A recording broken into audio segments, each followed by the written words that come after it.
Mami, ito na. Na-receive ko na, oh. Ang ganda po ng suklay. At ito po yung pants. At ito din po yung shade. At ito yung necklace. Ang ganda niya. Tuwan-tuwa yung anak ko dyan nung nakita niya. May pang, ano daw siya. Kaya ang ganda nga eh, oh. Ayan. Tsaka ito yung sandals, mami. Bagong-bago pa. At tsaka kasyang-kasya. Sinuot ko yan, mami. Maganda tong pansimba. Kasyang-kasya sa paa ko. Okay, kahit mataba yung paa ko, kasyang-kasya. Ito, mami, oh. Oh.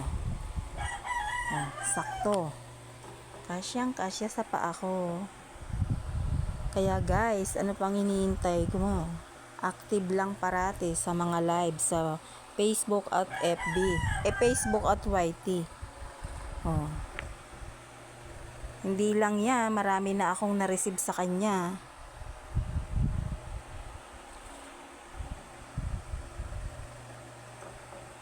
Bye!